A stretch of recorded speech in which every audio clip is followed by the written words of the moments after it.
আসসালামু আলাইকুম। প্রিয়াঙ্কা আজকে আবার আমার দোকানে আসছে স্কুল থেকে। এই যে স্কুলের ব্যাগ, স্কুল ছুটি হয়েছে, আমার সাথে দেখা করতেছে। আমি কিরে কেন আইসস? কয় মামা তোমার লাগে দেখা করতে আইছি। কইতে আইসিস তুই? কোন জায়গায় আইসস?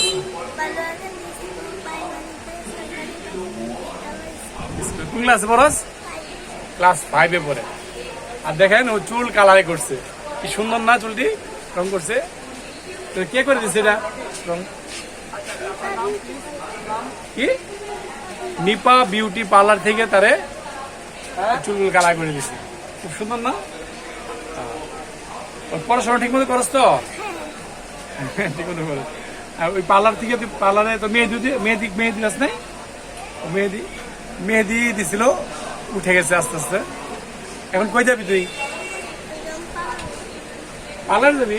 আবার পার্লারে কে? আচ্ছা, কয় টাকা পাইছিস তুই? সকাল থেকে স্কুল দিয়ে মাত্র আসছে, এখনো সে টাকা কামাই নাই। সবার তো টাকা চাই, তো সবাই অনেক খুশি হইয়া টাকা টোকা দেয়। তুই 5 টাকা 10 টাকা।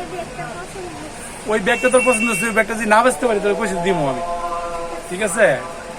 আচ্ছা, এখন বাসায় যাবি কে নাকি টাকা তুলবি?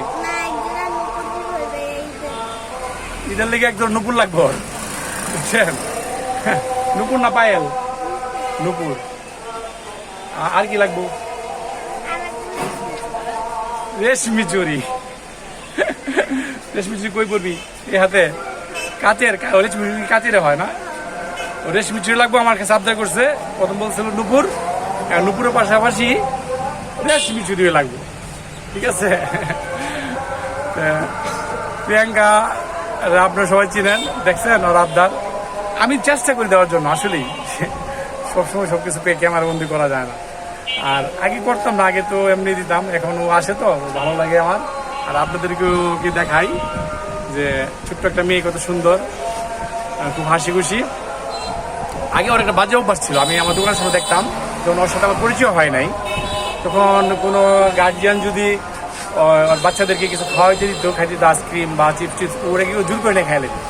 তা আমি ওর ধমক দিছি, বলছি না প্রিয়াঙ্কা এটা করা যাবো না, কারো আইসক্রিম হাত থেকে নিয়ে জোর করে খাওয়া যাবো না, চিপস নেওয়া যাবো না। তোর প্রয়োজন বলে তুই ওই বাচ্চার মারে বলবি, বাবারে বলবি যে আঙ্কেল বা আন্টি আমারও একটা আইসক্রিম দেন বা একটা চিপস দেন, দেখিস তোরা দিব। পরে এখন থেকে ও কি করে, ওই আইসক্রিম দিয়ে খাবার দেস জোর করে না, তুই চাস না, চাইলে কিনা দে, করে চাইলে ওরা কিনা দেখ। আমি বলছি কারো কাছ থেকে কোনো কিছু জোর করে নিবি না। ছোট মানুষ তো, তখন আরো ছোট ছিল, এখন বড় হয়েছে, এখন বুঝে এখন কারো আইসক্রিম বা কারো চিপস জোর করে নেয় না, এখন চাইলে। আমার দোকানে যেমন কাস্টমার আসে, ওরা দেখে, আমি ওর সাথে খুব হাসি কথা বলে, অনেক জিজ্ঞেস করে কি বাচ্চাটা, মনে করে আমার আত্মীয়। আমি বলছি যে না, ও কত শিশু, ওরা আমি খুব আদর করি। এই কথা শোনার পরে ওই মহিলারা পরে টাকা দেয়, কেউ 20 টাকা দেয়, কেউ 10 টাকা দেয়, আবার অনেক সময় অনেক কিছু কিনাও দেয়, ওরা খুব আদর করে। এখানে শুধু আমি না, এই দোকানদারদের মধ্যে সবাই ওরা আদর করে। আপু কিছু লাগবে? 200 টাকা আপু। হ্যাঁ, না ফিক্সড। আচ্ছা, তাহলে আমরা আজকের মতো বিদায় নিলাম। প্রিয়াঙ্কা সব বিদায় নিয়ে টাটা দিয়ে বল আল্লাহ হাফেজ। না আল্লাহ হাফেজ, তোর যেতে ইচ্ছা কর। বিদায়, ভালো থাকবেন, সুস্থ থাকবেন, ভালো থাকবেন বললো। হ্যাঁ, সবাই ভালো থাকেন। আর প্রিয়াঙ্কার জন্য সবাই দোয়া করবেন। বল আমার জন্য সবাই দোয়া করবেন। ওর জন্য ও কিন্তু জোরে জোরে কথা বলে, আমার কাছে আসলে ও অস্ত কথা বলে। আল্লাহ হাফেজ।